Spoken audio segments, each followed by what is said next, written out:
بسم اللہ الرحمن الرحیم۔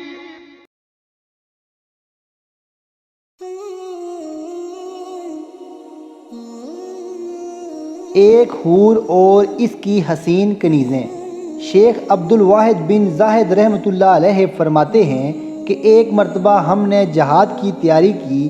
میں نے اپنے ساتھ والے رفیقوں سے کہا کہ جہاد کے فضائل میں ہر ایک شخص دو آیتیں پڑھنے کے لیے تیار ہو جائے۔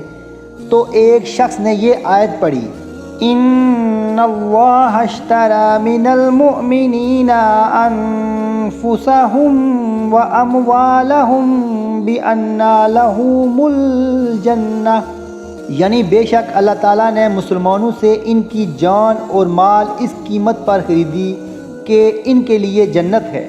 سورۃ التوبہ۔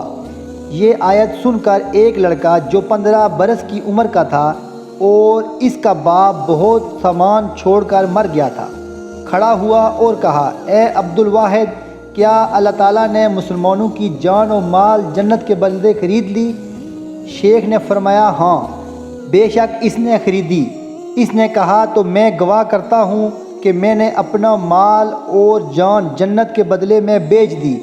میں نے کہا، دیکھ خوب سوچ سمجھ لے، تلوار کی دھار بڑی تیز ہوتی ہے اور تو بچہ ہے، مجھے خوف ہے شاید تجھ سے صبر نہ ہو سکے اور عاجز ہو جائے۔ اس نے جواب میں کہا، یا شیخ، میں اللہ سے معاملہ کروں پھر عاجز ہو جاؤں، اس کے کیا معنی؟ میں خدا تعالیٰ کو گواہ کر کے کہتا ہوں کہ میں نے اپنا سب مال اور جان فروخت کر دی۔ شیخ نے کہا، میں اتنی بات کہہ کر بہت ہی پشیمان اور نادم ہوا اور اپنے جی میں کہا کہ دیکھو اس بچہ کی کیسی عقل ہے اور ہم کو باوجود بڑے ہونے کے عقل نہیں۔ مختصر یہ کہ اس لڑکے نے اپنے گھوڑے اور ہتھیار اور کچھ ضروری خرچ کے سوا کل مال صدقہ کر دیا۔ جب چلنے کا دن ہوا تو وہ سب سے پہلے ہمارے پاس آیا اور کہا، یا شیخ السلام علیکم۔ شیخ کہتے ہیں، میں نے سلام کا جواب دے کر کہا، خوش رہو، تمہاری بے نفع مند ہوئی۔ پھر ہم جہاد کے لیے چلے۔ اس لڑکے کی یہ حالت تھی کہ رستہ میں دن کو روزہ رکھتا اور رات بھر نماز میں کھڑا رہتا اور ہماری اور ہمارے جانوروں کی خدمت کرتا۔ جب ہم سوتے تھے تو ہمارے جانوروں کی حفاظت کرتا تھا۔ جب ہم روم کے شہر کے پاس پہنچے تو ہم نے دیکھا کہ وہ جوان چلا کر کہہ رہا ہے کہ اے آئینہ مرضیہ، تو کہاں ہے؟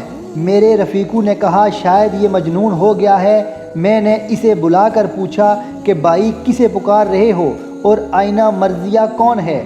تو اس نے ساری کیفیت بیان کی کہ میں کچھ غنودگی کی سی حالت میں تھا کہ میرے پاس ایک شخص آیا اور کہا کہ آئینہ مرضیہ کے پاس چلو۔ میں اس کے ساتھ ہو لیا۔ وہ مجھے باغ میں لے گیا۔ کیا دیکھتا ہوں کہ نہر جاری ہے، پانی نہایت صاف و شفاف ہے۔ نہر کے کنارے نہایت حسین لڑکیاں ہیں اور انہوں نے مختلف اچھے قسم کے لباس پہن رکھے ہیں۔ جب انہوں نے مجھے دیکھا تو خوش ہوئیں اور آپس میں کہنے لگیں کہ یہ آئینہ مرضیہ کا خاوند ہے۔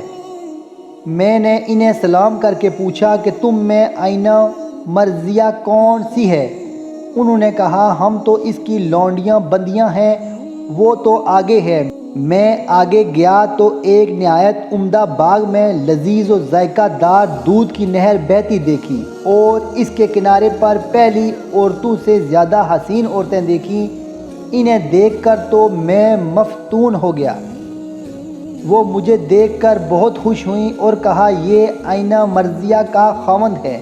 میں نے پوچھا، وہ کہاں ہے؟ کہا، وہ آگے ہے، ہم تو اس کی خدمت کرنے والی ہیں، تم آگے جاؤ۔ میں آگے گیا، دیکھا تو ایک نہر خالص مزیدار شراب کی جاری ہے اور اس کے کنارے ایسی حسین و جمیل عورتیں بیٹھی ہیں کہ انہوں نے پہلی سب عورتوں کو بلا دیا۔ میں نے سلام کر کے ان سے پوچھا کہ آئینہ مرضیہ کیا تم میں سے ہے؟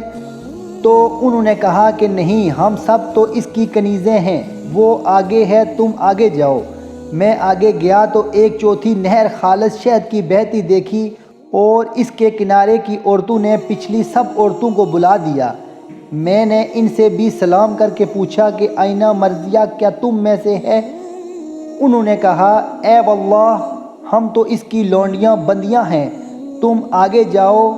میں آگے چلا تو کیا دیکھتا ہوں کہ ایک سفید موتی کا خیمہ ہے اور دروازے پر ایک حسین لڑکی کھڑی ہے، اور وہ ایسے عمدہ زیور و لباس سے آراستہ ہے کہ میں نے آج تک کبھی نہیں دیکھا۔ جب اس نے مجھے دیکھا تو خوش ہوئی اور خیمہ میں پکار کر کہا اے آئینہ مرضیہ تمہارا خاوند آ گیا۔ میں خیمہ کے اندر گیا تو دیکھا ایک جڑوا سونے کا تخت بچھا ہوا ہے، اس پر آئینہ مرضیہ جلوہ افروز ہے۔ میں اسے دیکھتے ہی فریفتہ ہو گیا۔ اس نے دیکھتے ہی کہا مرحبا مرحبا، اے واللہ اب تمہارے یہاں آنے کا وقت قریب آ گیا ہے۔ میں دوڑا اور چاہا کہ گلے سے لگا لوں۔ اس نے کہا ٹھہرو، ابھی وقت نہیں آیا اور ابھی تمہاری روح میں دنیاوی حیات باقی ہے۔ آج رات انشاءاللہ تم یہیں روزہ افطار کرو گے۔ میں یہ خواب دیکھ کر جاگ اٹھا اور اب میری یہ حالت ہے کہ صبر نہیں ہوتا۔ شیخ عبدالواحد فرماتے ہیں کہ ابھی یہ باتیں ختم نہ ہوئی تھیں کہ ایک دشمن کا گروہ آیا اور اس لڑکے نے سبقت کر کے ان پر حملہ کیا اور 9 کافروں کو مار کر شہید ہوا۔ میں اس کے پاس آیا اور دیکھا کہ وہ خون میں لت پت ہے اور کھلکھلا کر خوب ہنس رہا ہے۔ تھوڑی دیر ہی نہ گزری تھی کہ اس کا روح پرواز کر گیا۔ آج کی ہماری ویڈیو کا اختتام ہوتا ہے۔ اگر ہماری ویڈیو آپ کو اچھی لگ رہی ہیں تو پلیز ہمارے چینل کو لائک، سبسکرائب اور شیئر ضرور کیجئے تاکہ میں ہر روز آپ کے لیے اس طرح کی اچھی معلوماتی ویڈیو لاتا رہوں۔ السلام علیکم ورحمۃ اللہ وبرکاتہ۔